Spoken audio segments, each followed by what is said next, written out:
Welcome everyone to the Koochiching County Board of Commissioners regular meeting for Tuesday, August 26th, 2025. And thank you to City of Big Falls here for hosting us. We're glad to be here. First order of business is the Pledge of Allegiance. Would you help me open it, please?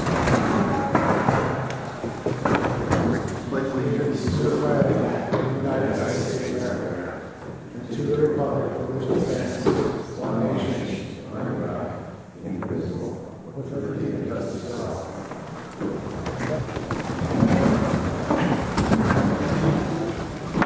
Thank you, everybody.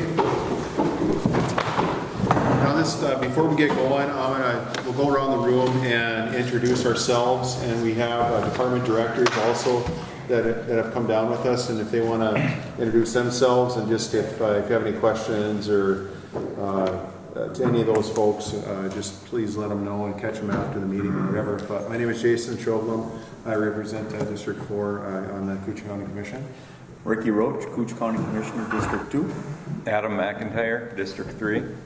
District Hill, Commissioner 1. Dale Erickson, District 5. Adam Coe, Administrator. Matthew Gwen, Environmental Services. John Nelson, Auditor Treasurer. Nathan Heidel, County Land and Forestry Department. Lynn Peterson, County Assessor. Trent Nicholson, County Engineer. Derek Foss, Public Health and Human Services. And Aaron Hedlund, Koochiching County Sheriff. Great, thank you. So if you have any questions directed to those folks, corner them and get it and ask them. So appreciate you all for being here. So this is kind of what we normally do. Really nothing out of the ordinary so far as the meeting goes, and we're just going to go through our regular agenda, just like we normally would. So anyway, under county business, first item is to approve the proposed agenda with additions and/or deletions. We do have one addition. It is to consider a infant work pilot program for the county's Public Health and Human Services. And that was discussed yesterday at personnel and presented at personnel and recommended to forward on to the county board for consideration. Is there any other additions? No other addition, any deletions? So Chair would accept a motion to accept the agenda with that one addition. I'll make the motion. Thank you, Commissioner Roach. Thank you, Commissioner Howell. Any discussion on the agenda? Hearing none, I'll call the question. All those in favor signify by saying aye. Aye. Aye. Opposed? That motion carries. Next item is to approve the minutes from the August 12th, 2025 regular meeting. I'll move. Thank you, Commissioner McIntyre. I'll second it. Thank you, Commissioner Roach. Any discussion on the minutes? Hearing none, I'll call the question. All those in favor signify by saying aye. Aye. Aye. Opposed? The motion carries. Thank you. Next up is financial business. Chair would accept the motions for items A, B, and C. A being approved courthouse claims, B, approved highway claims, and C, approved public health and human services claims. I'll make the motion. I'll Thank second. you. Thank you, Commissioner Roach. Thank you, Commissioner McIntyre, this time. Any discussion on the claims? Hearing none, I'll call the question. All those in favor signify by saying aye. Aye. Aye. Opposed? And motion carries. Next up is to approve the warrant void. 3D. Let's get to it here.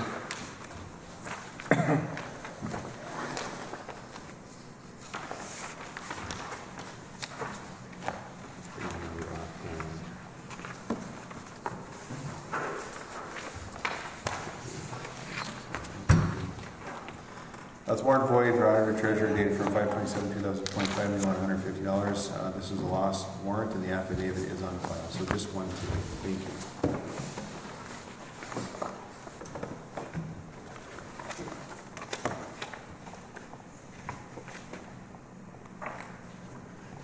Move motion. Thank you, Commissioner Erickson. I'll second it.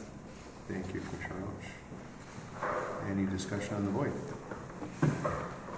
Hearing none, call the question. All those in favor signify by saying aye. Aye. Aye, opposed? And motion carries. Next up is a notice of a couple of public health nurses hires, and Yep.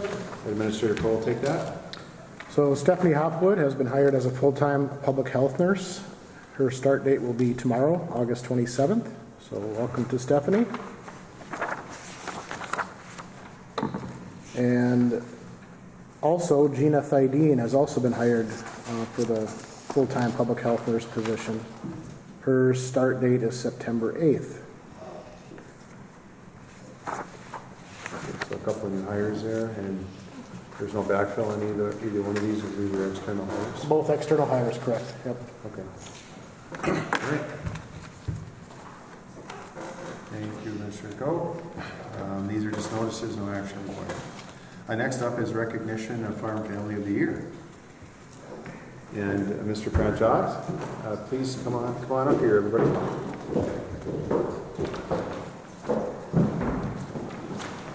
You're going to come up here and say a few words, aren't you? Chair?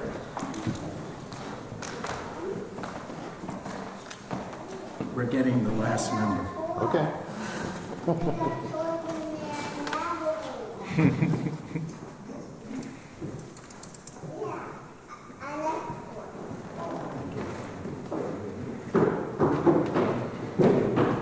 Let's turn around so the county board does.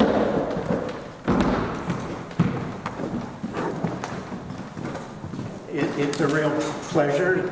Every year we, the County Extension Committee, as part of the 4-H work we do with the extension at the U, we like to recognize one farm family of the year to give a little publicity to all the different folks that are working here. This year we're recognizing GNU, which is a very innovative, very relatively new, but wonderful program that is maintaining and teaching the indigenous farm techniques, ag techniques, and in doing so, maintaining the traditions.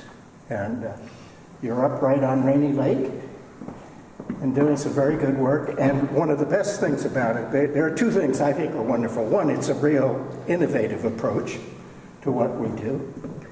And two, much, if not all, Tara, of what you produce goes back into your community.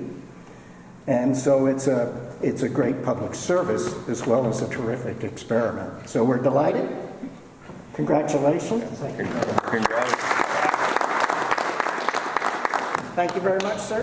Well, thank you, and thank you to the Farm family. I really do appreciate, and look into a little bit of what your plan is and everything, and please feel welcome to come back and tell us how things are going. I think it's a great initiative, and this is very interesting to get back to the local heritage and to the local techniques. I think is extremely important. So really do appreciate that, and I'm glad that absolutely that you are the Farm Family of the Year. So congratulations and thank you. Yes, thank you.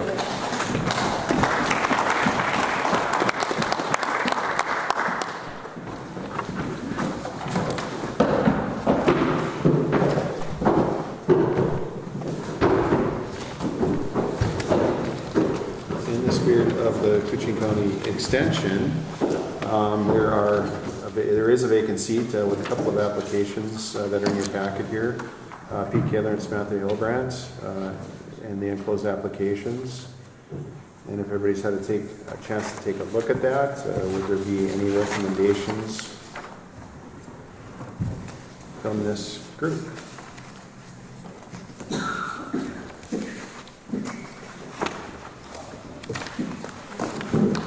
I think Samantha did a good job on her application. She looks like she's excited to join the crew. Yeah, very, very thorough, and so she has lots of good experience. So. Is that a motion? Yeah, Commissioner? I'll make a motion. Okay. A motion by Commissioner McIntyre to accept the application of Samantha Hillebrandt to serve on the Koochiching County Extension Committee for a term from January 1st of 2026 through December 31st of 2028. We have a second. I'll make that motion. We have a first by McIntyre and a second by Commissioner Erickson. Okay. Any discussion on the motion? Thank to both the applicants for signing up for this, and it's good to see that there's some interest out there, and it's a great committee to be a part of, and there's lots of good things happening through that committee right now too, through our community. So appreciate both of them applying and being a part of that. So any other discussion? Hearing none, I'll call the question. All those in favor signify by saying aye. Aye. Aye, opposed? Motion carries. Great, next item is consider approval of directives to Airport Commission for implementing consultant suggestions. Kind of have a sheet here. I don't know if these are ranked by priority or if these are just kind of just some of the recommendations that were that came out of that study. Yeah, they're in order of how they came out on the study, Okay. but for our discussion at the committee of the whole last meeting, we just provided some, timelines in which we'd like to see these get done to make the airport stronger and more efficient.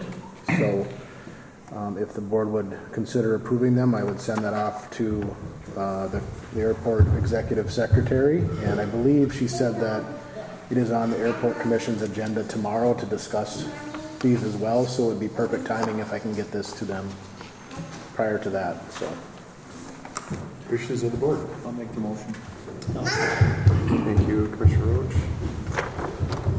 Thank you, Commissioner Hunt. Any discussion on the recommendations? More to come on that. It's a good job, and I think we found a nice path forward with that. So appreciate everybody's work on that. Is the city on board with all the suggestions, do you think? I'm not sure. I think if they have their own ideas or list of suggestions, they can definitely be considered at the commission, and we can let that board sort that out if that's all sound appropriate. Okay, sounds good. Okay. All right. Any other discussion? Hearing none, I'll call the question. All those in favor signify by saying aye. Aye. Aye. Opposed? And motion carries. Thank you.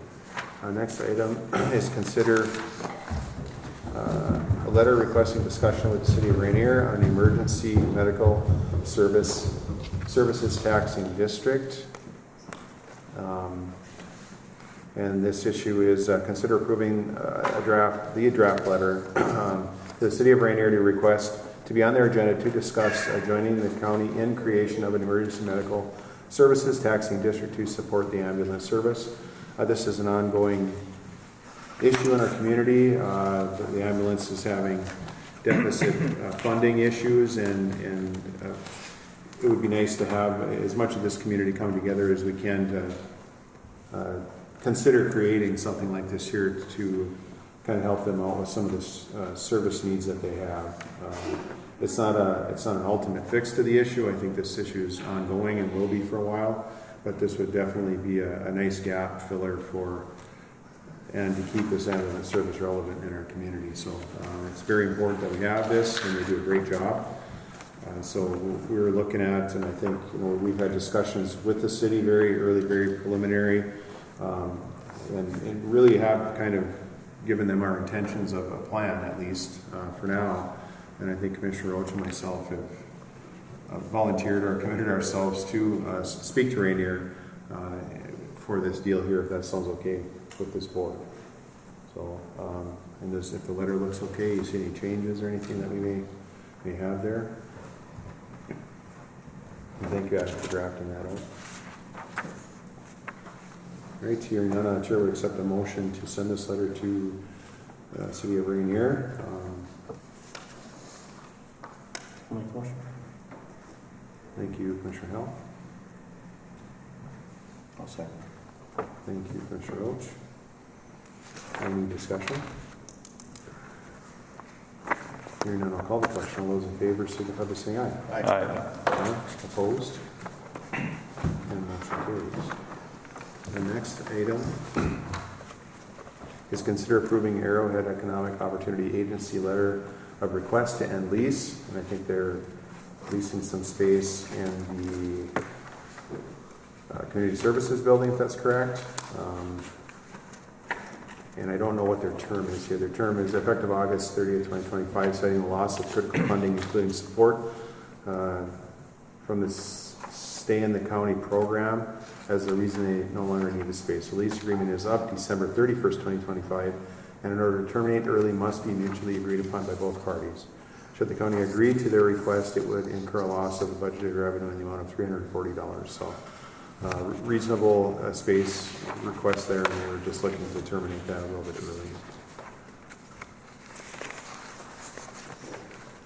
early. Anything to add on that, Derek? They leased a small office space from us in the lower level of our building for a number of years. They used to do a program called the Free at Last program out of our office. Using that stay in the county, it's called state funding we get from the state, and we would transfer that to them to do that program for us. In the last year, that funding hasn't been utilized in Koochiching County from what we have discovered with it, so we chose a different route to use that funding. That's the funding that they're saying they lost out on. It's $4,500 that we get from the state for that in an allocation. And that's the funding they're stating that they lost for the reason that they want to pull over the lease early. So. Great, thanks for that background, Derek. Wishes of the board.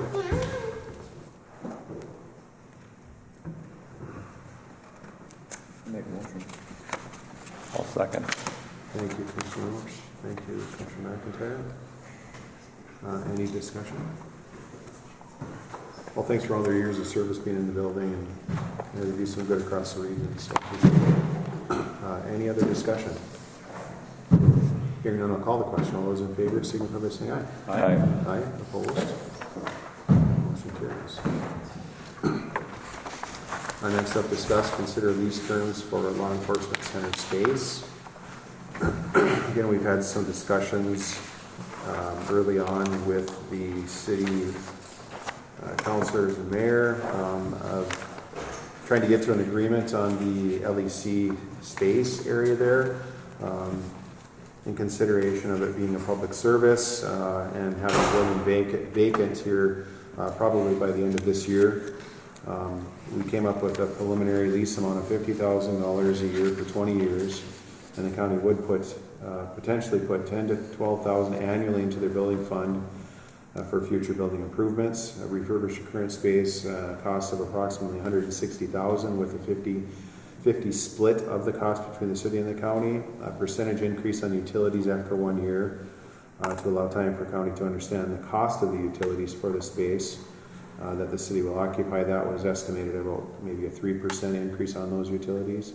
3 garage bays. There's four bays there. 3 of them would be available for the next 3 to 5 years. And then potentially, if we can find a space for some of our emergency equipment, that may be an option at that time. Shared space in the basement. And it says here for the next 3 to 5 years. And then after that, exclusive space. I think they're looking for exclusive rights to that space, and I understand that. And I understand that we would work real hard on that here to find a different training center or try to collaborate together if we could.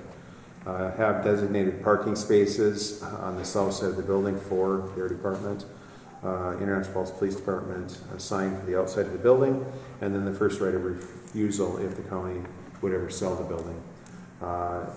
Within this lease as well, it would be an exclusive access to the first floor and those 3 stalls, so there'd be no other entry other than the officers and who they deem appropriate to be in there. This has been kind of an ongoing issue in the community again. I think with some of the funding issues that we're seeing and some of the collaboration that we'd like to see, I think we're on the right path to get some type of agreement hammered out here. So it's been a lot of talk and a lot of back and forth, and things like this here, and things have calmed down a little bit. So I'm really hoping that we can move forward with getting something a little more definitive for them and for us and kind of move forward from there. So I think it's important that we put this behind us and get it out of in front of the vehicle, you might say, and put it in the rearview mirror. So, any thoughts on those terms? Is this an agreement? No, it is not. This would be a motion, would be to move to a formal contract language, and then it would be much more sophisticated than this. This is very basic, and But have they agreed to the basic terms? the basic terms, yes. Yeah, I think we're in mutual agreement. Yes. That from our discussions With their committee? not with their committee, yes, but not from the council. not So with the council. it would certainly have to go between both bodies again for final approval of a legitimate contract, I guess you might call it. So a formal contract. But this would move us forward with the formal contract proceedings, and then would come back again for review and then consideration for both entities. So The length of the lease is the only thing I have a problem with, for now. yeah, it's a commitment. I mean, I think it shows a commitment on our part and their part, and show that we are committed to them and that they would be committed to us too. I think I look at it both ways a little bit. I understand the length of lease, but it does offer in good faith a commitment, to be there for them and for them to be there for us. And obviously these contracts will have an out clause, as they always do. So there'll be that option for them and us, if there's a change of direction or something like that. So,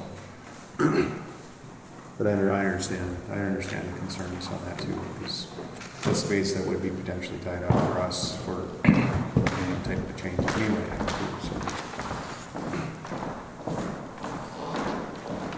So. Anything else?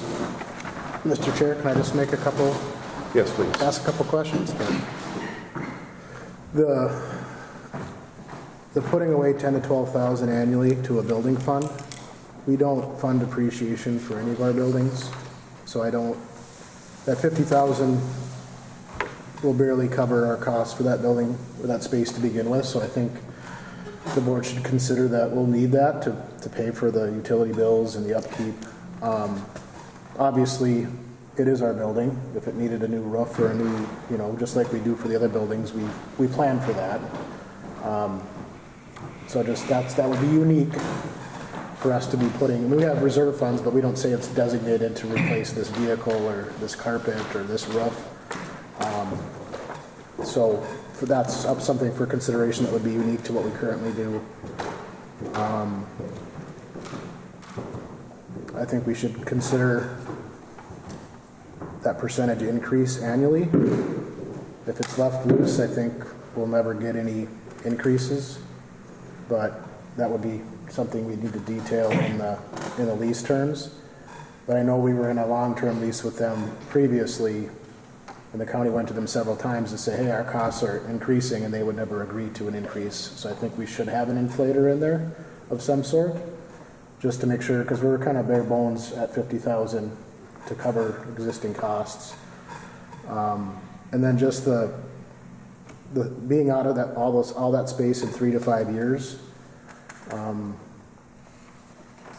not sure we have a plan for that space. I know when we designed the new jail and sheriff's quarters, we weren't building extra garages, we weren't building extra training and emergency operations space because we had that space to save the costs on the project. So if we have to go back out and rent space or build new space, I think that would be an additional cost to us. And then the last question is just the signage. If they want signage, whose cost is that? I just did get an email this morning or last night from Kent. He gave us a rough estimate on, because the estimate on the light remodel was for everything but the bathrooms, kind of floor, ceiling lights. That was the $155,000. They're looking at if they were to turn the men's locker room into a smaller men's and women's bathroom, they're estimating about 130,000 for that. This is without me having conversations with him, but we have a project oversight committee this afternoon. I'm hoping we can have further discussion on that. So I know that bathroom or locker room space has been left up in the air as far as I know your discussions have gone. Maybe not an immediate need, but a future potential need. That would be the estimated cost. But we can get into those details in our committee meetings. But those are my thoughts, for the board to consider.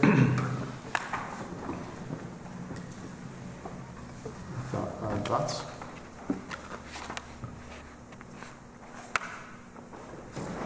The signage on the outside of the building, that should be on them if they want to change signage to their own. And we do have our emergency response room in that lower building, and we would have to try to find something. We have never figured that into that deal, so that basement, then myself, I would say, should be shared space. Mr. Chair, one thing too that the sheriff reminded me of is we have an IT room down there that will stay existing. It will continue to run some of our radio operations for the law enforcement sheriff's department. And so we will need to maintain that space and be able to access that space for those reasons as well. So, and I know that they use that, our sheriff's department uses that basement maybe a handful of times a year for training. And then if there ever is an emergency or a flood, we would need that space for our headquarters, for the duration of that emergency. So it's not like we're down there every other day. They would have the largest time to access that space. Would it make sense to try to coordinate those trainings and stuff?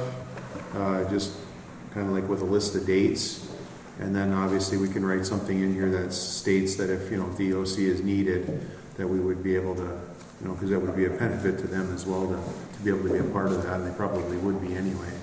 So would that make sense to do something like that?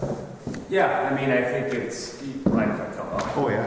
And I know we're going to have discussion about this later too, but I think in all the years, when it comes to like trainings, they've always been geared toward a joint training. Like if we're hosting a training on sexual assault, well, the police department's invited to attend as well. So we're always focused on, because it's very expensive to get, different classes and trainers up. So it's always a joint thing. So I foresee that being joint use. I think where it gets into individual use is we both have used that emergency operations center / training room for department meetings, which those would be very easy to coordinate. I agree. I think we can coordinate those things. I think it's just the when we talk about exclusive, that's kind of what scares me, because we use that downstairs. We use it for defensive tactics, for taser training, for baton training, and the jail uses it sometimes for their defensive tactics.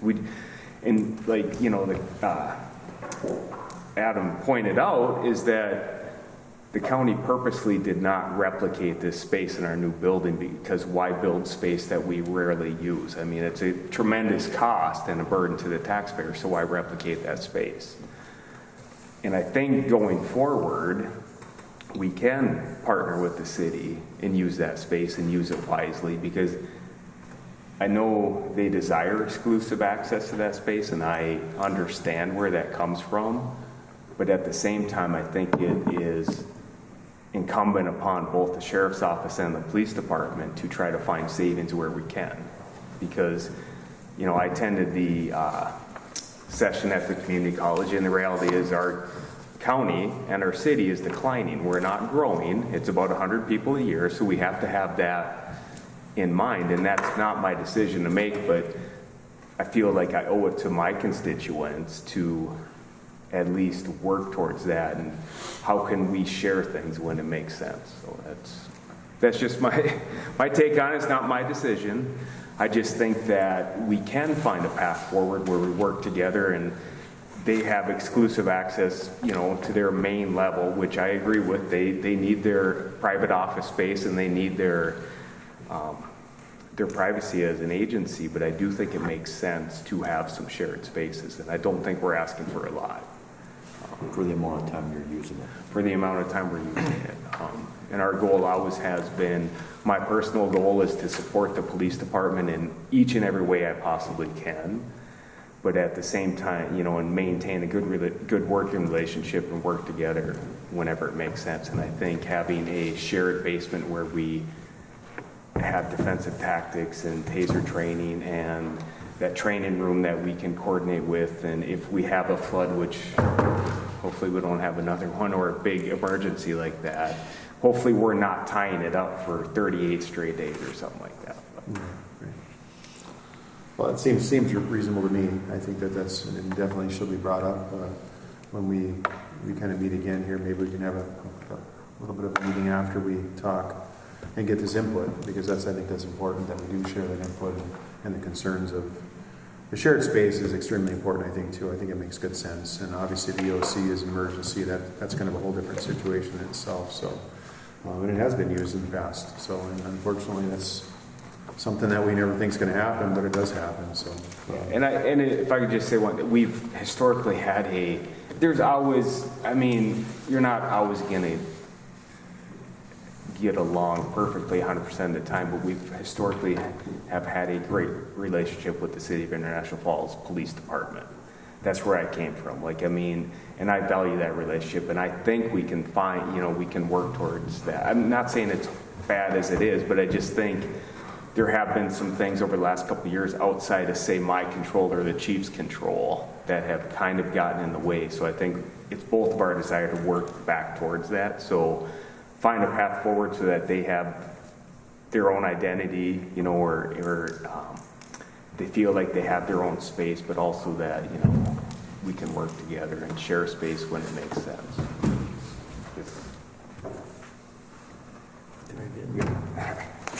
thank you, Karen. Yeah, sounds good. Thanks. Anybody else? Great. With that, we will take those concerns too seriously, and we will take them and bring them to the group on their side of things and see if we can work through those. So I really do appreciate the input, and it is valued. I value input. So with that, Mr. Chair, just, would it be valuable to bring in, to help round things out with the small group that's been meeting, to bring in the sheriff and the chief? If they're going to be the ones having to coordinate that space, to have that similar conversation, would that help the group kind of talk through some of the questions that are had on this? I mean, just as a suggestion, but ultimately they're the ones that are going to have to be left coordinating that space from a day-to-day perspective. So, well, to be clear, I don't know if they, you know, I mean, I imagine you would coordinate and talk amongst each other in your own worlds. Would that be correct to say, Karen? Yeah, that's fair to say. I think we just need to know the framework in which we're working. You know, so it's like I say, it's not up to me. It's not up to the chief to hammer out the agreement. You know, the board gets to decide. You know, the terms of the lease and that. Once we know the framework, we can work that out. You know, because ultimately, if the agreement is it's exclusive to the city, well, then it's on me to find other space, right, to do the training and stuff. If you say it's shared, then it's incumbent upon me and the chief to figure it out and share that space and, you know, come up with a schedule that works. Well, would it be fair then if maybe when we get to that framework to just kind of pull you in and get your thoughts? I think so. And a good example is the city, the gun range. The city owns the gun range. We pay a small lease fee for that, but we coordinate our training. So we reach out to them and say, okay, we want to have our shoots on these certain days, and then if that works for them, and it works fairly well, and they give us the go ahead, and we use their range. Okay. I think that's fair enough, and I agree. I think if you know you're going to know best what you need and what you don't need. So I think it makes good sense to have you and the chief involved with coordination of that space. Maybe not indefinitely, but at least for the near future, you might say. So, and I think we can work on that. I don't know that would be any issue with that at all. But we'll certainly bring that up and just kind of, maybe we'll get something drafted here and see if we can get that written into that, if they're agreeable to that. And then maybe just come together to figure out the details when and if that happens. So if that sounds all right. Any other concerns? What would the out clause look like? Well, that would be, again, something that we can have input on. I mean, and what would you like to see? I think usually it's a standard designation of time. It can be anything. It can be 30, 60, 90, it can be like 6 months, it can be a year. It can be whatever we deem, appropriate mutually in that deal, in that agreement. So something on a longer term lease like this here, probably a year would be appropriate. On a shorter term, if it was a 5-year, well, then you might go with a 60-day or a 90-day or something like that. Would maybe be suitable. But My mind is going to what would the terms of an out be, basically, I guess is what I was, not necessarily like this terms. That's, well, how I'm kind of thinking is I really think that this is an investment for them too. It's an investment of a commitment of an annual payment, and it's also an investment of the space, of remodeling the space, which is going to be, $160,000 split. That's $80,000. That's a considerable amount of money to put in to not stay there for at least 5 years or longer. Honestly, even just to get the money back out of it the way they would see it, and I would agree. And if the locker rooms were to get done, and it would be a benefit to them and us, and that really isn't part of this here right now, and that would be also discussed. What would that be? I mean, it would be a benefit to the county, obviously, if we own the building, to have that space updated and upgraded, to be in compliance, and make it the way it should be, I guess, and then they would potentially share the cost of that as well. So, and I don't see that they would necessarily walk away from that cost, as we would either. I mean, we would want to, kind of see that investment through too. So. this rented space would be exclusive to the police department. They couldn't at some point say, we're going to bring in this, that, or the other outside of the police into our building too. Well, I think at this time it's going to be for the police department, yes, exclusively. I think that's the way they want it. At least that's what I'm understanding. Is I don't think they have Times intentions. changed. 20 years is a long time. I agree with Yep. you. I agree with that. And it can be modified and adjusted Well, in the I'm just- future. So, Thinking. So we're just in the negotiating stage, the beginning of the negotiating stage, in your guys' opinion? Okay. it just gives us a jumping off point to get into the actual language and like the out clauses and terms and who's going to be there, and some of the concerns the sheriff has, I think, are all legitimate, very legitimate. And we've got to think about the whole picture, not just part of it. And I agree. I think it's good to weigh it down. And we can certainly have discussions at our committee of the wholes on this too. I mean, it's not going to happen overnight. This isn't going to get drafted tomorrow and sent the next day. This would be something that we can bring back for discussion. And if it needs to be tweaked or changed, we can certainly do that too, and hold on that and then bring it back again. So we don't want to rush it and get it wrong. We can take our time and get it right, if that helps. I mean, and give us some time to think about what we'd like to see too. So.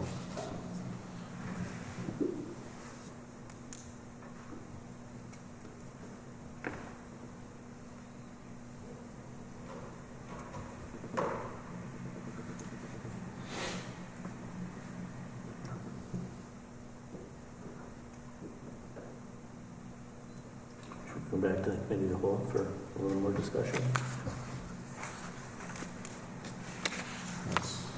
That's up to you. We can certainly do that and have more discussion. And I mean, like I say, we're not going to have final details because we have to talk to the city about some of the requests that we suggested here today. If this were to happen today, or we can certainly move it on to the committee of the whole and discuss further and get a little more. It's on the committee of the whole, I guess, anyway. A little better idea. I mean, we can certainly hold for further discussion. I understand, and it is a commitment. It's a long time, so I'd be good with either. And we're still occupying the space. There's still quite a bit of work to do there to move forward with this as it is. So I don't know that a couple of weeks is going to hurt us to take a look at it either. So. I think everybody would understand.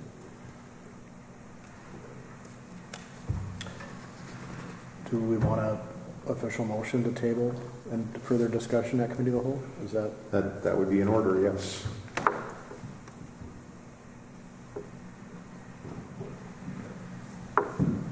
I'll make the motion to table it for further discussion. Okay, motion by Commissioner McIntyre. Do I have a second? Second. Commissioner Hell. Any further discussion? Hearing none, I'll call the question. All those in favor signify by saying aye. Aye. Aye. Opposed? Motion carries. We'll probably discuss that at committee of the whole a little later. All right, thank you for that discussion. Next up, Public Health and Human Services. Come on up here. Mr. Chair, do we want to, where were you going to add the infant network? Were you going to do that under county business or? Yeah, we can maybe Under do this Derek? right after. Under Derek. Yeah, good point, thank you. Oops, sorry. Because I would have forgot about it. So you're going to do three things today. Okay. I will put the addition as item 3 under Public Health and Human Services. That works for you? Yep. All right. And first up is a renewal of a housing support agreement. Yep, this is with Decker's Family Care. I came to the board a couple boards ago with several of these. They come around every year. We have to renew them every year for housing support agreements with our assisted livings and our group homes. They're licensed with the state, but they also have to be approved by the County Public Health and Human Services to be able to operate in our county. This is just a renewal every year so they can continue their operations as an assisted living facility. And this is for Decker's Family Care and have to renew roofs. Yep. Okay. All right, wishes of the board. I'll make the motion. Thank you, Commissioner Hill. I'll second. Thank you, Commissioner Roach. Any discussion? Hearing none, I'll call the question. All those in favor signify by saying aye. Aye. Aye. Opposed? And motion carries. Right. Next up, we have a burial as per county policy. Yep. We're on 7/22/34. Chair will accept the motion. I'll make the motion. Thank you, Commissioner McIntyre. Thank you, Commissioner Hall. Any discussion on the burial? Hearing none, I'll call the question. All those in favor signify by saying aye. Aye. Aye. Opposed? And motion carries.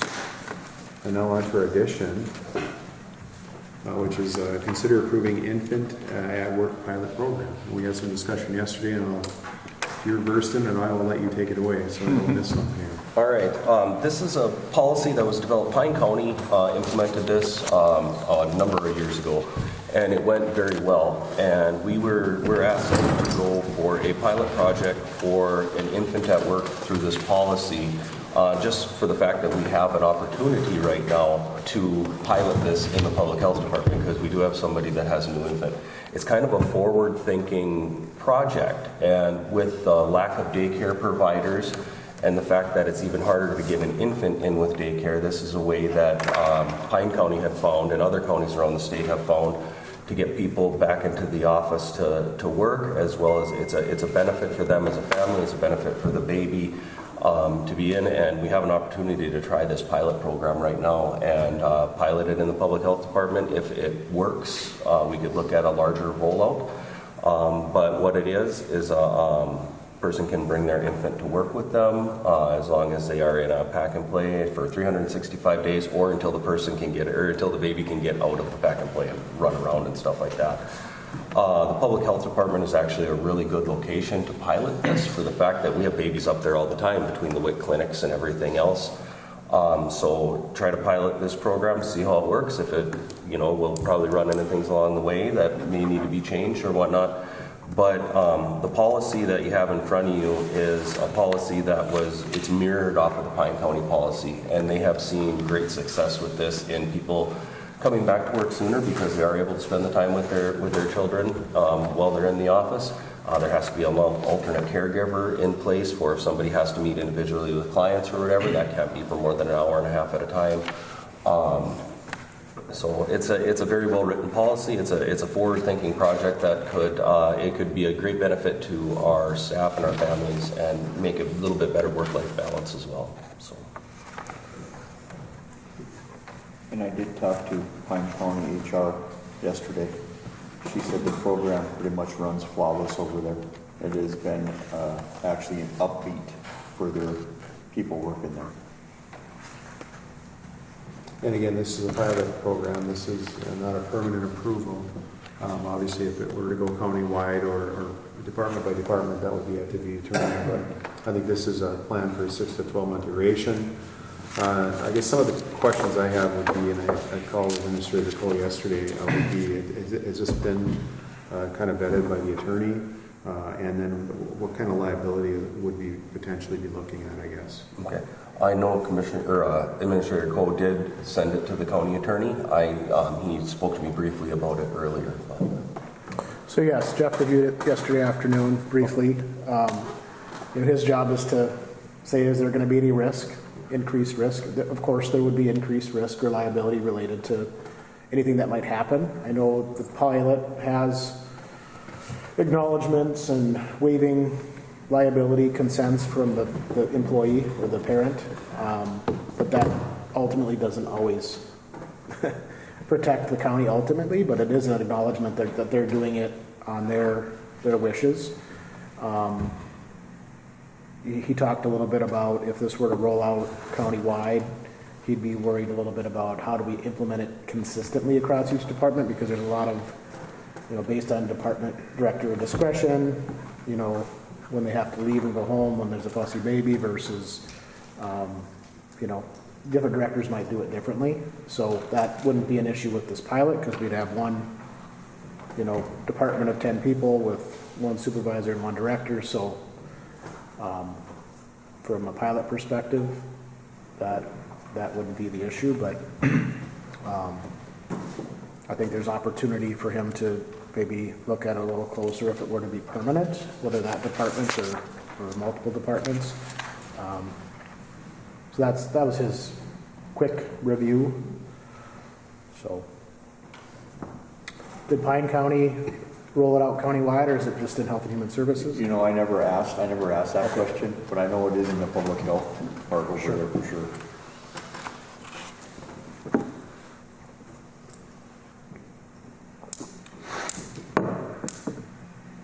I know there was a lot of discussion during the presentation yesterday just on, the employees still expected to carry their workload, be efficient. It kind of walks through different scenarios, the pilot does. If there's interruptions with the work, then they need to punch out and use vacation, they need to leave, but there are those things in place so long as, the supervisor is working with the parent on that.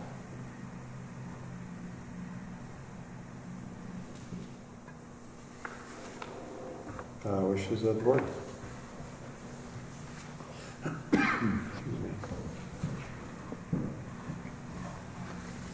I'll make the motion to try it out. I would second it. Motion by Commissioner McIntyre, second by Commissioner Roach. That was a good presentation. I think it's definitely worth looking at, considering that this is good for families. It really is. It's a good thing to be able to take care of your family, especially when they're young like this here. And it's a good opportunity. I think the timing is right. I mean, it may be a little hasty, and we haven't heard a lot about it. But I think it's nice to be looking at the different ways and the different.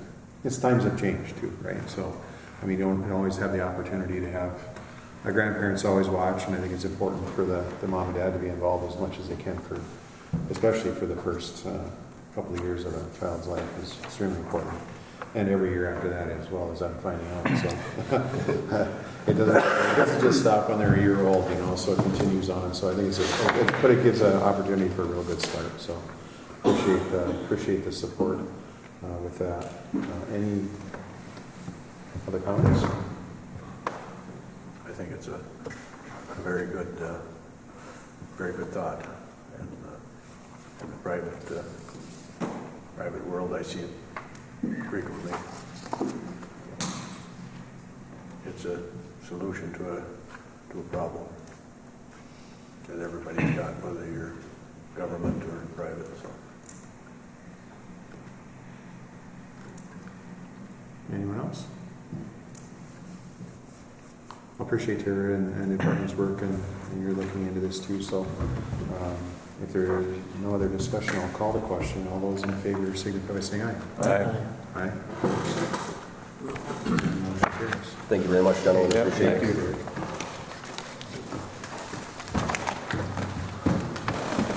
Right, next up is discuss funding options for AC systems for the courthouse east and west side. I don't know if Dean is Dean here today?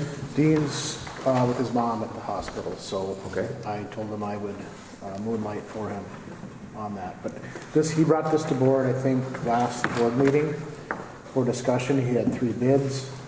I believe the direction or the motion was to table it for me to go back and do a financial analysis for funding this project in Dean's budget. So that's the spreadsheet that's attached, is that breakdown.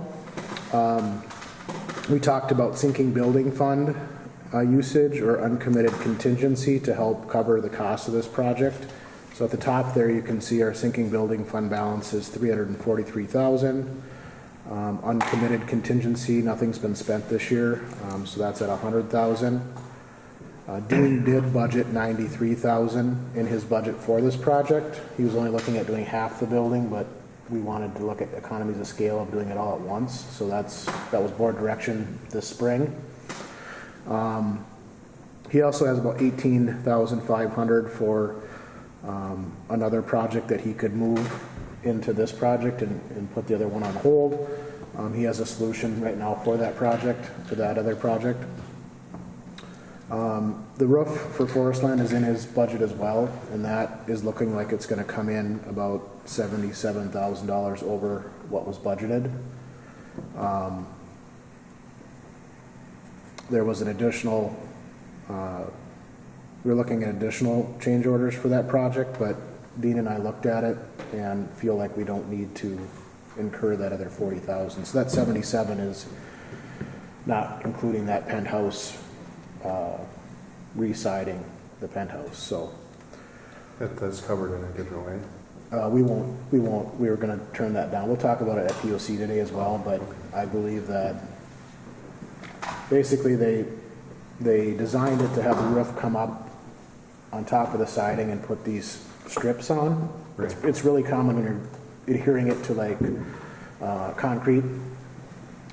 So it might be a little unique to do that with siding. It's really tough metal siding, but they never caulked the top of the strips, and that's where we were seeing it leak. So they went around and caulked it, and we haven't had a leak since. So I'm thinking at worst, if maintenance has to caulk it every 5 years, that's better than incurring $40,000 cost to re-side it and run the roofing underneath the siding. So Dean and I were both comfortable with recommending not going forward with that. So I didn't put that 40,000 in that 77 number. Okay. So below that, he did receive 3 bids to do the east and west side, and I split those out. And also, there'd be some concrete work and some electrical work that would be subbed out. So the totals on the right are what are estimated for the 3 bids. The low bid coming in from LEM at $205,650. Johnson Controls at $287,515, and then Shannon's at $366,200. So based on that, using the LEM bid, we would need to come up with about $171,000 to cover this project, plus the roof overage for Dean to be within his approved 2025 budget. In looking at his budget, he has other accounts, utility accounts, and other accounts that are trending below budget for the year. So I think that $171,000 will be less at the end of the year. And if the board would like to move forward with this project, we could use sinking building or contingency to shore up his budget after year end, so that it's not over. So that would be an option. And then I did just get an email from, he was working with Minnesota Power. They're looking at about $2,000 in rebates that they'd get for this system. And then he said very conservatively, moving from those 15 window units to the VRV system, he's looking at energy savings, again, conservatively about $3,000 a year. And then he just talked about, he provided some explanation of how they're more efficient. And then obviously they're quieter. You know, I think when those kick on and you're on the phone, it's kind of like you got to pause until they kick back off in some of those small offices. But so there's efficiencies, and then there's just improvement to, you know, working in the spaces that those are in. So that's my rundown of where things are at.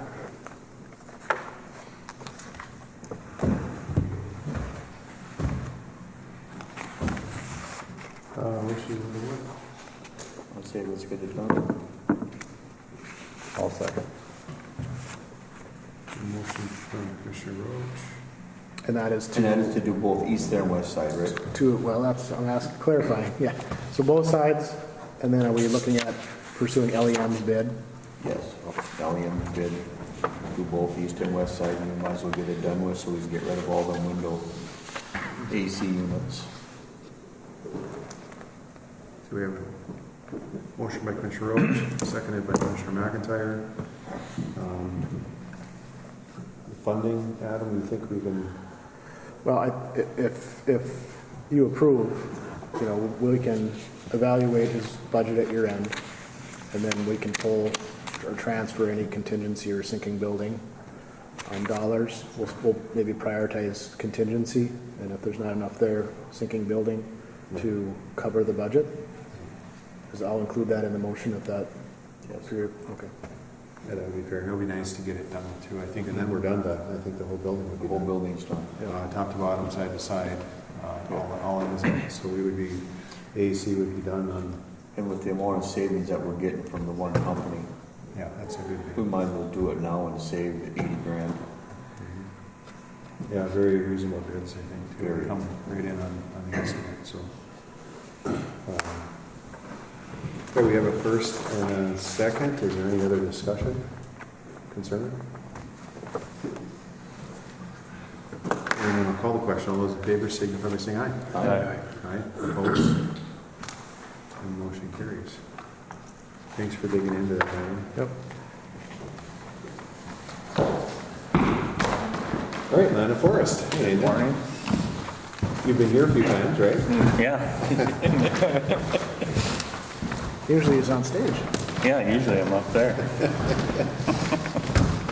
And you're going to go over some auction dates and results. Yeah, so the first item is just get board approval to set our 2026 auction.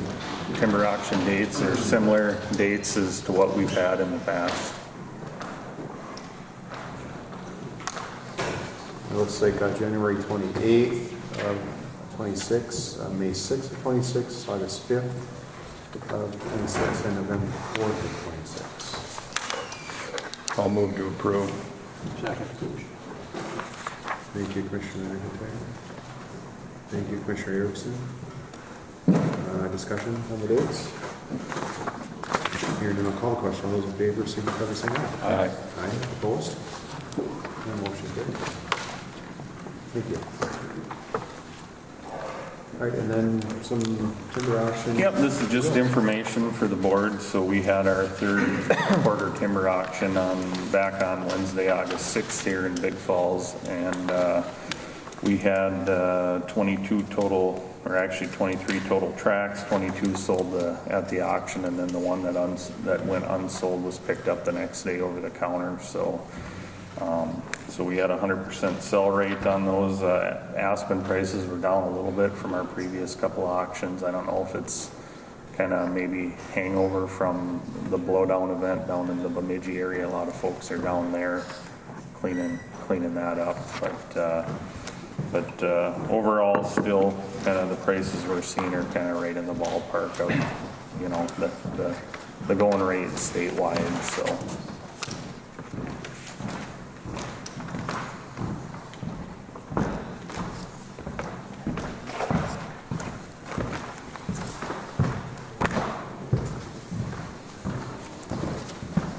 And some of the winter sales, are they getting picked up in the spring here now?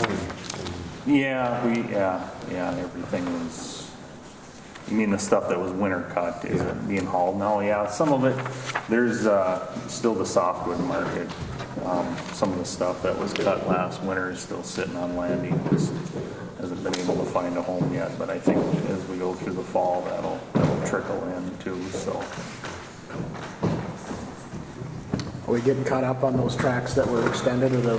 Yeah, because of the way the winters, the last couple winters had been, we had been giving free extensions. And last winter we had a better winter harvesting wise. Winter lasted longer. We got cold, more normal temperatures, so folks were able to get into those deeper winter sites. So hopefully we're able to follow up with another one this coming winter. So. Yeah, it's definitely a concern when it's late winter and early spring. It's makes it rough. So, yeah, I guess I was just saying they caught up from the year before. Yeah. That was a little tough the year before. So. All right, any questions for Adrian? And just one other thing quick, yesterday I was contacted by Joe Dugan with Pheasants Forever. I don't know if you remember him. They're purchasing that, or they did purchase that property out by Birchdale along the river. They're going to turn around and gift it to the DNR for a sharp-tailed grouse management area. So they are going to do Pheasants Forever is going to hold a dedication ceremony because they're going to dedicate that piece of property to Bob Lassard and Bob Anderson. And so they're going to do that. They just set the date like yesterday or the day before. They're going to do it the afternoon of Monday, October 6th. So there'll be a formal invite coming to the board for that, but he just wanted me to pass that on. So probably something at some point we should even make a board activity that day. So. That's just east of Birchdale a little bit. Yep, correct. All right. Sounds good. All right, thank you. Thanks.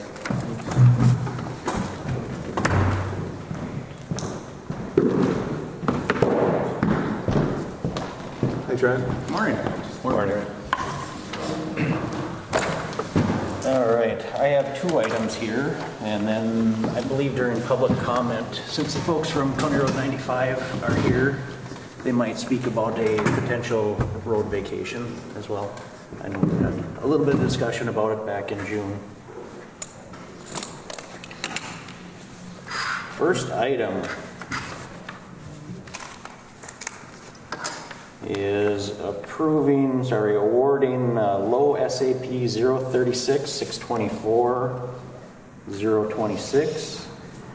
It's tied to SAP 036 630 020 and CP 2025-04 and 2025-05. This is a mill and overlay on the Sturgeon River Road, CASA 30, the Van Lynn Road, CASA 24, a mill and overlay on County Road 97, and a full depth reclamation on County Road 145. Bid opening was yesterday at 10 a.m. We received 6 bids.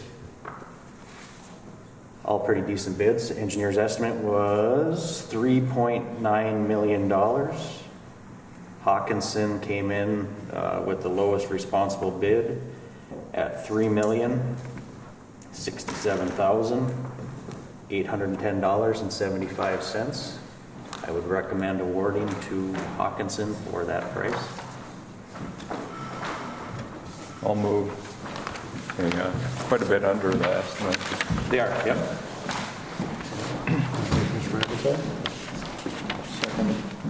Seconded by Commissioner Welch. Yeah, very good bids, good idea. Good bids, good turnout. very It's not very often that we have 6 bidders, so. Excellent. Hawkinson will likely start next June. There were a couple that would probably have started and completed it this fall, but Hawkinson's schedule is filled up for this fall, so yeah. They're really close. So Trent, The first three. this was an extra project, right? But it's gonna be in 26 anyway, so will that be in your 26 budget? Yep, Okay. yep. I'll do a little bit of a budget adjustment and submit it here for review. County Road 97 and County Road 145, those are local option sales tax. The 2 SAP projects are state aid construction.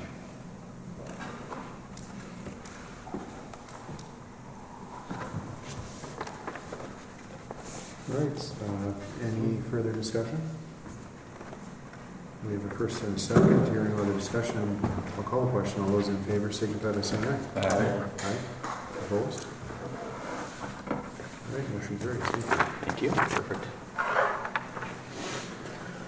And the elusive? Yeah. So the final item here is approved private public roadway policy.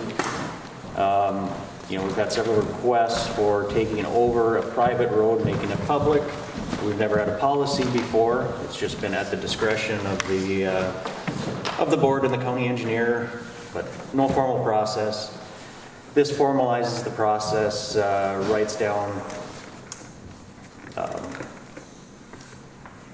elements needed to take over a private road. Talks about cost as well. When we reviewed it briefly in the committee of the whole meeting a couple weeks ago, I didn't receive any comments or anything, so I'm assuming that it looked all right. I don't think we need to go through and read the entire thing, but if there's any questions, please let me know, or comments, please let me know. I think the right-of-way, would that be something that we could work together on and help a little bit if needed on some of these, or if, We will help with right-of-way description, Okay. but we're not going to pursue the right-of-ways. We're not going to go out and actively engage in conversation with neighbors. Okay. That's part of the process of the petitioners. They would have to kind of get that squared away and lined up and ready to go. Correct. Prior to their application or when their application would be submitted. Correct. Okay. And then the fees, I guess, I know it doesn't, they're fairly standard, different counties and different areas, or they just kind of... There's not a whole lot of counties that will take over private roads. Right. There's situations where on new construction, counties will work with a developer to establish these standards basically, and then once the road is complete, they'll take it over. Is it more townships in other counties that take Correct. over? I mean, that happens at that level in most counties, I would believe. Fee schedule, I think I've got $5,000 for the first half a mile, $5,000 for every half a mile after that. And then when we change these to a town road or a UT road, we would see probably in the neighborhood of, for a half a mile road, $500 a year from the state as well for maintenance.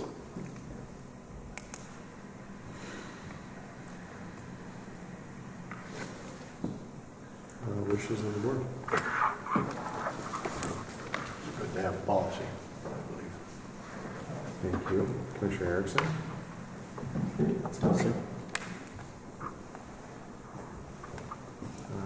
Stephanie? Well, I appreciate you taking all the time. I know it's not easy to just, blow it out there and do whatever. It's nice to, I think, Commissioner Erickson, to have something you can fall back on, and I know you took some good time with this too, so. Well, and it won't be an easy process for petitioners either. I can say that. The specifications laid out are pretty tough to meet, but I'm sure there are a couple roads out there that will meet it. Well, yeah, I think that's fair to say. I mean, it's a good start and it's a good jumping off point. And, we can always tweak things as time goes on too if needed and whatever, but I think it's reasonable to get it started. So thank you. I know it's been on the plate for a little while, but I know it's you got a lot of stuff going on and it's Been on the plate since 2017. well, there you go. So what else can we put on that plate? Yeah. Any further discussion? Hearing none, I'll call the question. All those in favor, signify by saying aye. Aye. Opposed? And motion carries. Thank you, Trent. Yep, thanks.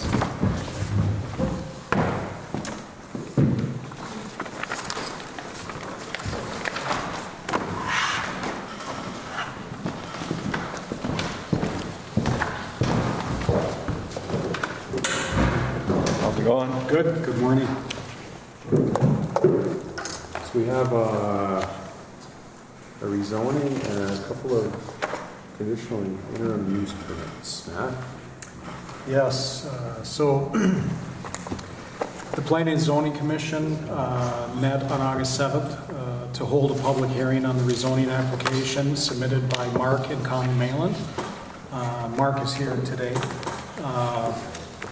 They're the owners, along with Lindsay Langton, Bobby, and Nick Savonin. It's a request to rezone 80 acres located at 4364 Town Road 143, Little Fork, from O1 open space to AF1 agriculture forestry. The 80 acres requested to be rezoned is located approximately 12 miles south of Little Fork, just west of County Road 8.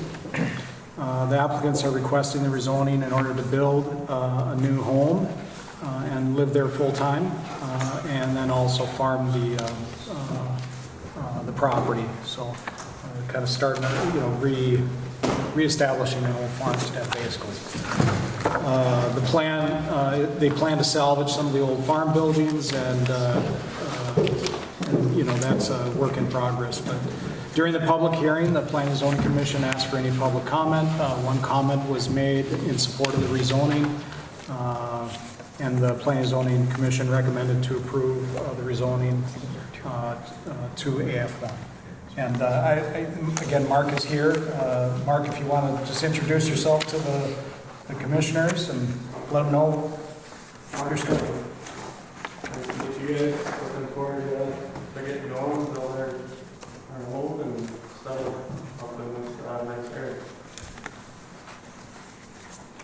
Well, thanks for being here and taking the time to come up and letting us visit the site. It's a great site, and I know you'll make it a home. It's a great place to be in. It's a really nice area, so appreciate that. It was an interesting, just a comment that was made was that part of the reason they wanted to come to Koochiching County is it's a little quieter than where they're coming from, so not quite as busy, and they like that. So. From what I understand, you're on a historic road there. So, and like I say, it is a nice area. Very nice. Great wishes of All second.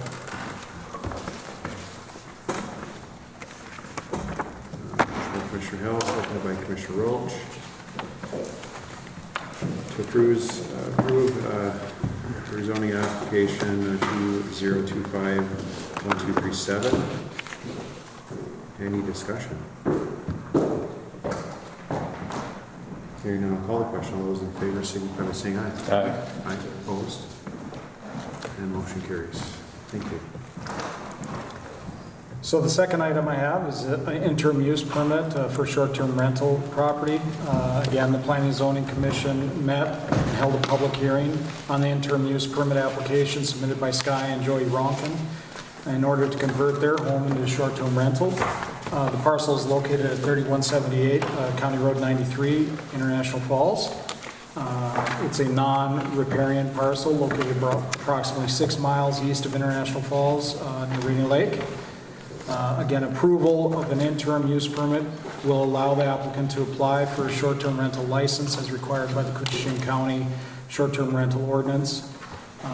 As per 5.2B of the ordinance, an interim use permit is required for this parcel. If approved, as per 5.16A1, the initial interim use permit will be valid for 5 years. Subsequent renewal and continuation of the interim use permit is conditional upon the compliance level of the owner with the conditions of approval, which shall include the continued compliance with all short-term rental ordinance and licensing requirements. Subsequent renewal term will be determined by the county board. Change in ownership or loss of forfeiture of a license under the county short-term rental ordinance will immediately terminate any interim use permit issued for this use. At the public hearing, the Planning and Zoning Commission heard information provided by the applicant and asked for public comment, and there was no comment received. The Planning and Zoning Commission made the recommendation to approve the interim use permit. Application is submitted. And again, it's a 5-year, what they approved was a 5-year term. The expiration date would be August 26, 2030. And I don't know, I don't think the Ronkins are here. They said they were going to try to get here, but they didn't have to here, so.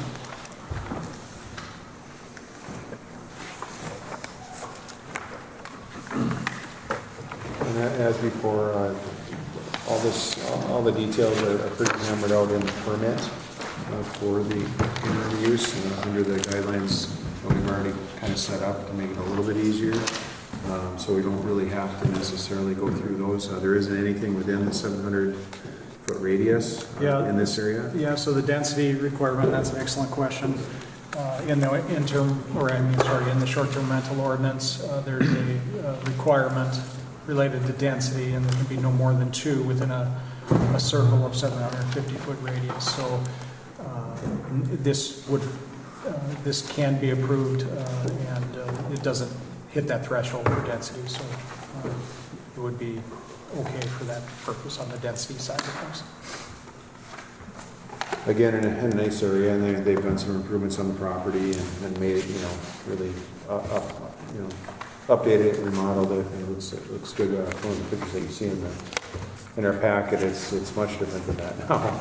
So we went out and visited the site, and yeah, it's a nice spot there. So close enough to the lake and comfortable enough to be there, and have fire pits back in.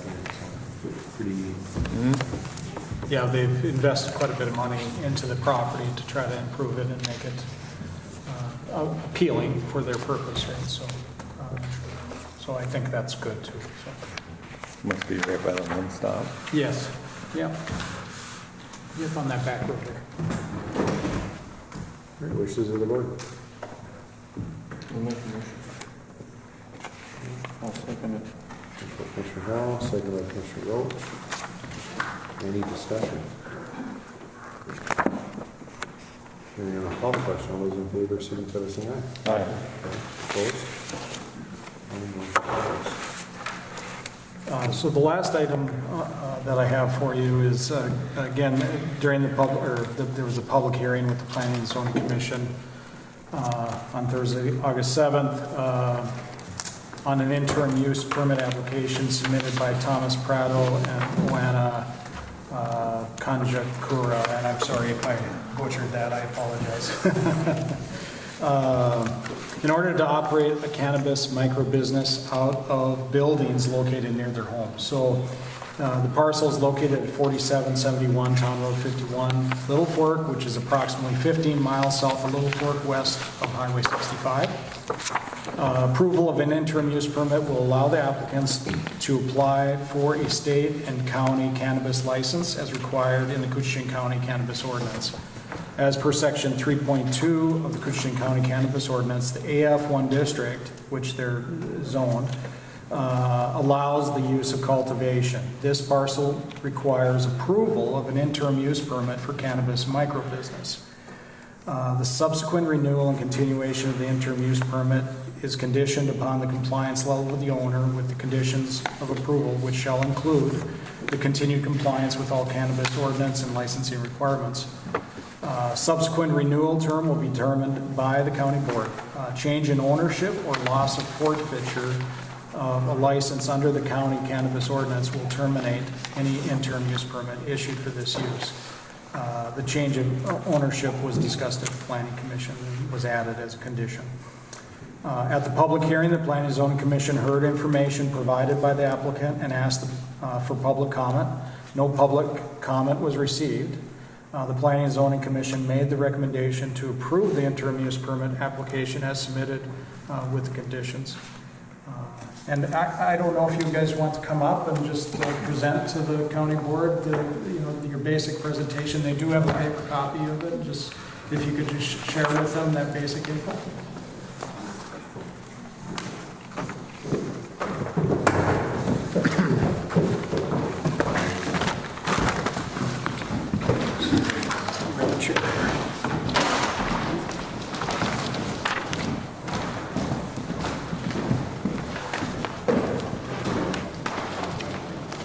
Morning.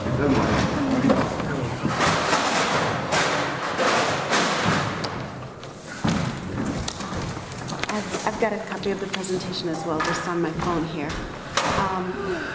And basically, we're new to the area. We moved here last October. We actually moved here mainly for the schools and for the community. We are coming from Chicago. And it just got to be a little bit too wild for us. We were looking for something else, especially for this little one. It's worked out really well. We really appreciate the community here.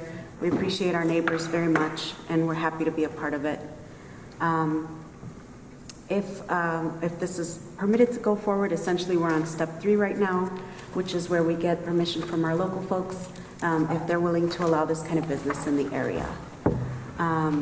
One of the things that I do think is important to point out is that we're on our property, we're really only interested in doing cultivation, some manufacturing a little bit down the road because we're not equipped to do it just yet, and then the ability to wholesale the product because if you can't sell it, then it's kind of a silly business. So what we're not doing is we're not interested in doing retail on the property, and we're not interested in doing on-premise consumption either. We're in a very remote area. It wouldn't make any sense, but also, we came here for peace and quiet. The last thing we want is a store on our property. OCM is actually fairly specific in what kind of security it wants around these properties. So we are going to have an alarm system. We are going to have remote monitoring.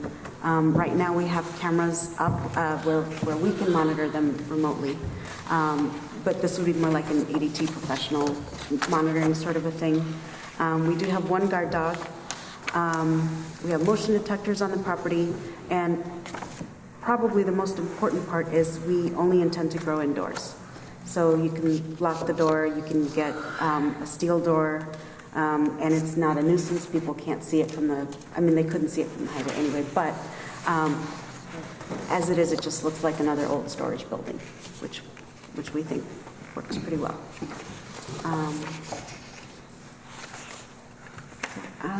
I'm not sure if we need to get into the environmental stuff. I don't want to. Whatever you think is important, that you think is good, important for the county board to hear, I think would be good. We are going to be very cautious with what we're doing to the environment and to the neighborhood. So we've learned since we kind of started this journey that energy use can be a drain on the neighborhood potentially. We're actually having solar installed tomorrow through Friday, and that's independent of this project. That solar will be the energy consumption for this project as well. So I hope that we won't be having any impact on our neighbors. We are, to the best of my understanding, not going to be impacting the local water. We haul our own water, and for the foreseeable future, we plan to continue doing that. Tom's style of growing is an organic grow, so there won't be pesticides or air pollution from this business if it's allowed to go forward. And we currently do above ground composting just for our home, so we can continue that for the business as well, so that there's no absorption by the soil of any of the plants or anything that we may dispose of. Because his grow is organic, and because that's just kind of his ideology, we do use the whole plant. So, the leaves make tea, all different kinds of things, and anything that isn't used, we would be able to compost. Tom has a medical cannabis license, now in Minnesota. It was in Illinois, and he learned how to do this a few years ago when my mom had cancer, and so he learned how to do this for her, and he got pretty good at it. Let's see. There is a slide in there. I believe it's slide slide 7. It shows some of the many different uses for the plant. There's over 50,000 uses in total for fairly common things that you might have really anywhere. Obviously, we're not advanced enough to get into all of these at all, but to grow the plant, to turn it, to kind of fuse it with rubbing alcohol and some other basic stuff like that, we should be able to do that. And that is what we are looking for. If you go one slide over, it shows the medical benefits of the plant. And there are quite a few. So the ones on top are the ones that are widely accepted.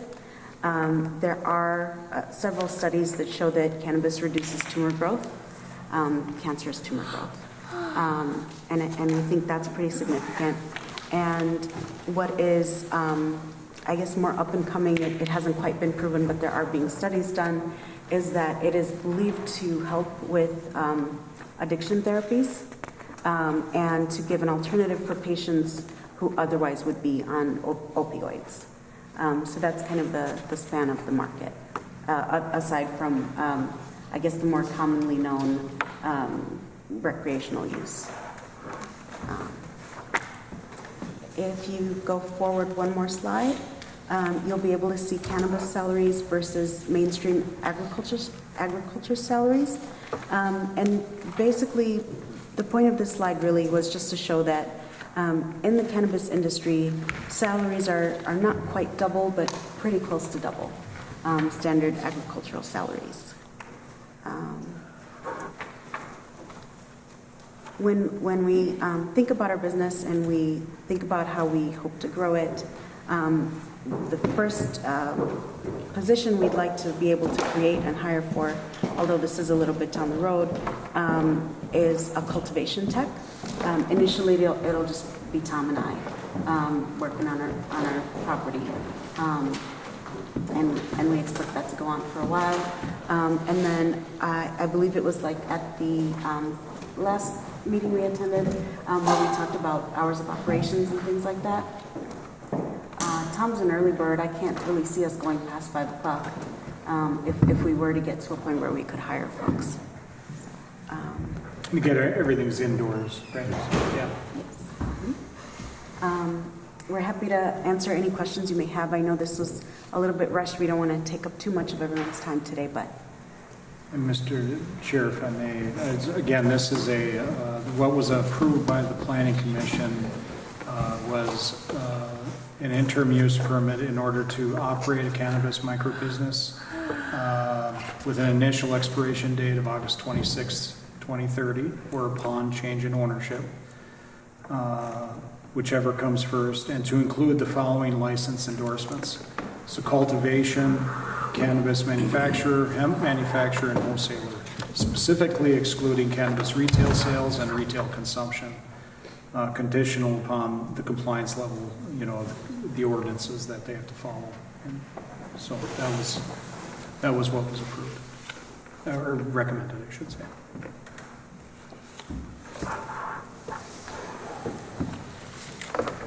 Wishes of the board. I move to approve. Thanks for moving to Koochiching County. We love it here. It's a beautiful place. Very peaceful. Motion by Commissioner McIntyre, seconded by Commissioner Hill. Discussion.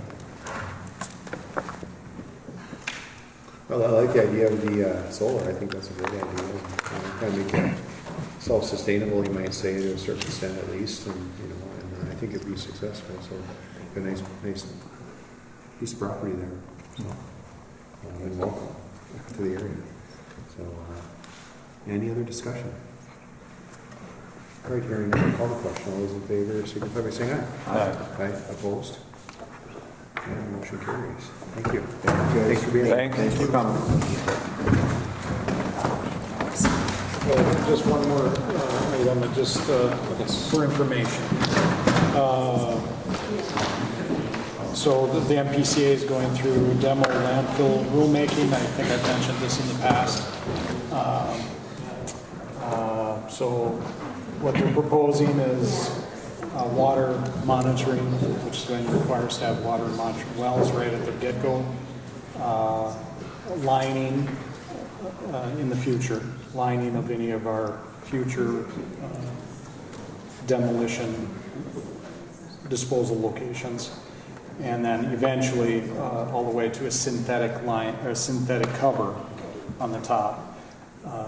We're talking about huge amounts of expense for the future. If you know, and so there's some. We'll have another discussion, but I just wanted to let you know if you have questions, we can talk about it anytime. So lots of moving parts there, and I just they just came out with their proposed rules. It's up for public comment. We'll be making comment, obviously.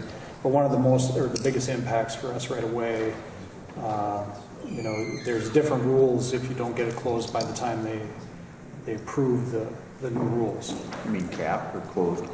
Closed. Closed as far as, so the total, a cover that meets their requirements. And then there's ongoing monitoring of that site after the fact, and maintenance, and that's for 20 years or more. So, but the cost associated with demo landfills is certainly going to skyrocket.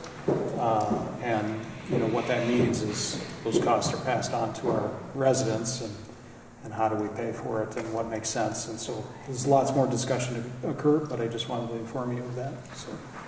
Great. Thank you. Yeah, thank you. Right, at this time, we'll open for public comment. Is there anyone here for public comment? Please, come on up. Would you mind stating your name and for the record, please? Yeah, my name is Kristen Corcoran. I have been working with Trent, kind of previewed what we're going to talk about, and it was great to meet you all earlier with the farm family. I wanted to just share a little bit about the property, about County Road 95.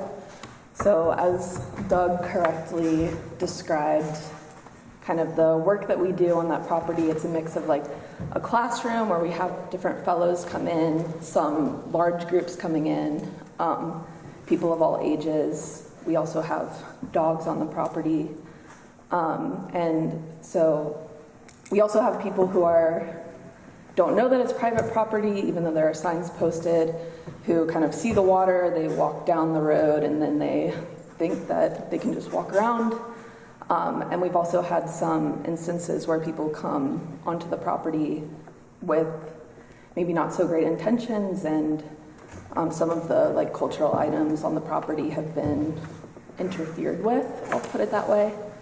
So we're really feeling like it's important for us to have a fence established on the land-based boundaries of the parcel. And some of the things that are preventing that right now is the county road has an easement that goes pretty far into the property, if you can imagine that. And then there's also a water access right-of-way that, to my knowledge, is not currently utilized. There's no parking spot, there's no dock. We haven't seen anyone really use it other than some snowmobilers, and we've talked to the snowmobile club about rerouting that kind of trail onto some state forest property that immediately abuts that trail, I'll put it that way. And because of those two easements right now, we're not able to put up a fence. So I know that you guys discussed this back in June. I'm going to be working with Trent to put together an official petition or application But I just wanted to introduce myself in the meantime and kind of describe more about why we're asking for those easements to be vacated. What kind of fencing are you going to put up? To be honest, Tara, who has stepped out, has more information about the fencing. But right now we were working with the surveyors, and that's kind of like the barrier that we're at right now. I know exactly where it is. Okay. Yeah, I have a friend that lives a couple doors down. So. Oh, great. Yeah. I think we had talked about that, right? That access to the water, and we were trying to figure out what it was for. And I think way back in history, they may have had a requirement to have access to the for public access, and I don't know that that's really necessarily necessary now. And I think we've had some discussions on the road too, and I won't speak for Trent. I don't know if he's still here, but if Trent has anything to add, I know we'll have more discussions on this, and I know he's brought it to our attention on the reasonings, and I don't recall, I don't know that we had any issues with it, Trent, necessarily, or did we? I don't remember. A couple things. The road is paved, so there has been some work done to it in the past, but that said, it's totally encapsulated by that property. From a highway standpoint, we're not doing a whole lot of maintenance to it other than snow plowing in the winter. So we would save an extra, 600 feet or 650 feet, whatever it is, to the extents of that road. The easement that goes down to the lake, there's another question there. The board had made a previous board had made a motion back in 2008 that we wouldn't vacate any easements or roadways to public waters. So that'll be in question, and there'll be more discussion needed on that. Was the road, was that something that we're going to lose mileage on, or be able to tack mileage somewhere else, or is that that's just a UT? So that would just be, I think we redesignated that one a UT road. So okay. We would lose mileage, like I said, whatever it is, 600 feet or so. Okay. It's not a big deal. Not significant. No. So now we know you know. Yeah. Now we remember what you remember. So yeah, so we'll have more discussion on this here in a date. I think the reason why we really haven't got too far into the weeds is I think we're looking into that public water reasoning, because I know there's some maybe even statute language that's required there, but I don't know that we necessarily found what that means just yet. I know there's plenty of access there now. Maybe but in 2008 it's really odd. The only thing I can think of is that there's some future potential development for a sanitary sewer line, maybe going through there. I think that was some of our discussion. I recall, is that an option? And I think we're kind of looking at that angle of it. What that is getting some sanitary sewer to the islands or to an adjacent piece of property where it would make sense to kind of go through that area there, and that may have been one of the thoughts of that time.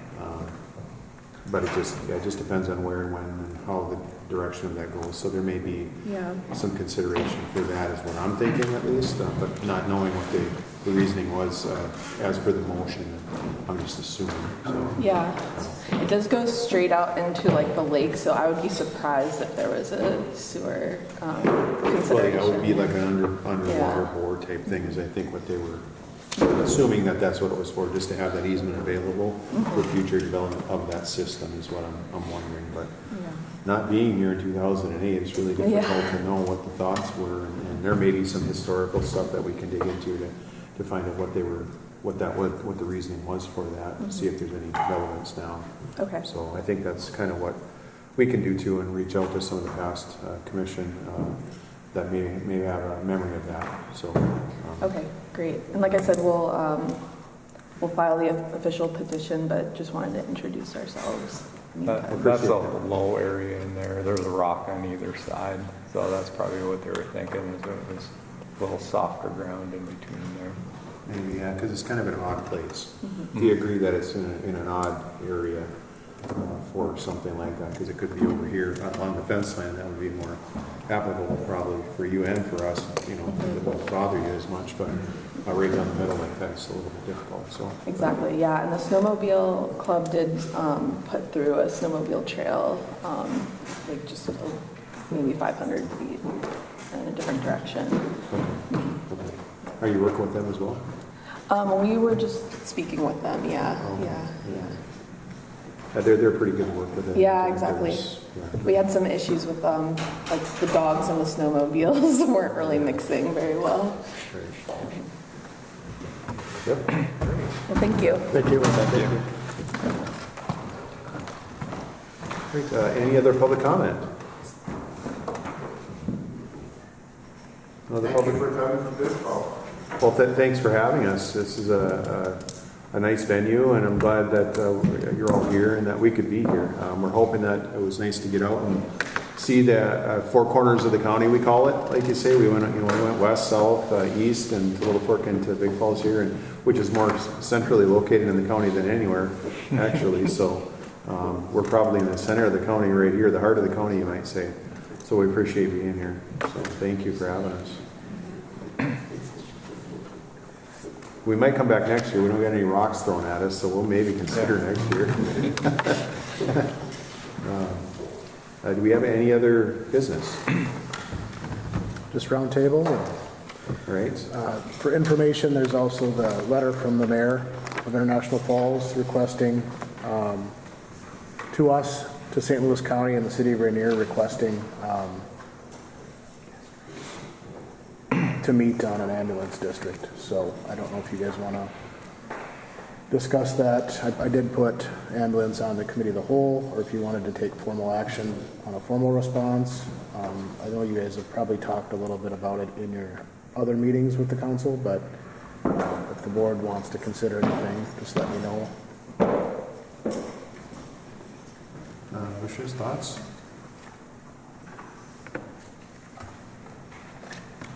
We might just consider, discuss it back down here in the committee of the whole and finish it up there and bring it to the next meeting.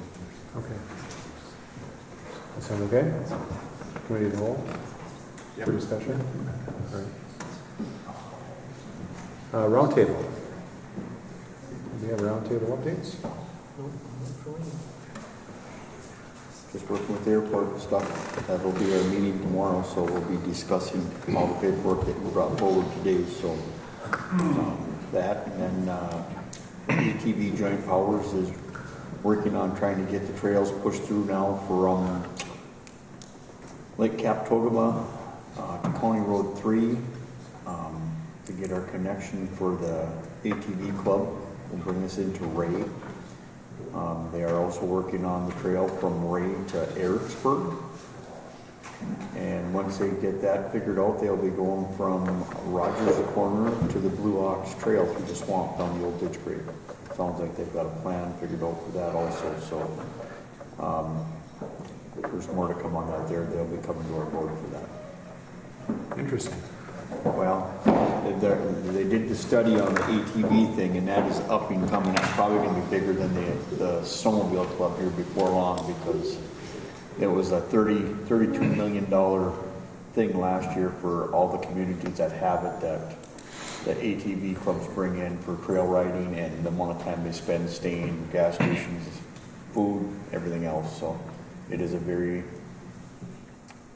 big sport coming up. And we have Blue Ox Trail runs from International Falls to Bemidji, and once you get past Big Falls, you can get anywhere you want to go.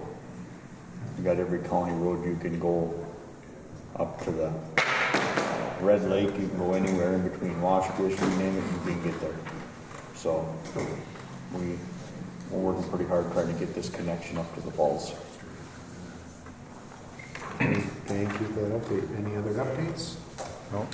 Just commissioners, I'm working with Senator Hochschild and Representative Scraba's office to get them up here. They're actually going to be in town, I think, next week, but it wasn't during our board day, and we haven't had discussion on our legislative priorities for 2026. So probably in September, I'll be bringing that. We'll have directors bring some of those to the board for consideration and prioritization. So working on dates in October, potentially November, for them to come up or at least visit with us virtually on one of our board or committee of the whole dates, so we can provide some feedback to them. That sounds good. Yeah, it's too bad we couldn't make it work, but it's I say, it's kind of on a tough day for us, and it'd be nice to have the direction too for priorities too. So, more to come on that. Where are they going to be? Are they going to meet with the city? I don't know. I assume they're meeting with some other groups, but it didn't sound like they even had those times nailed down because they gave me times from like 10 to 3 that were wide open. So I didn't think I could get everything pulled together on that short a notice. So. I think that would be tough. We had kind of some talks about that. It'd be nice to just give people a little bit of breathing with the budgets going on right now. We're trying to get that, kind of hammered out here preliminarily at least, and then get to the start line on the levy amounts. I think that's kind of takes priority right now, and then moving forward after that, I think would be appropriate to get our priorities in line and kind of see where we're going to go. I know there's going to be lots to do, I think, for them and for us. So in the next year and the year after. So, any other roundtable updates? All right, hearing none, and with no other business, I would ask for a motion to adjourn. I'll make the motion. Thank you, Commissioner Howell. Thank you, Commissioner Roach. All those in favor of adjournment, please say aye. Aye. Aye. Opposed? We are adjourned. Thank you. Thank you, everybody.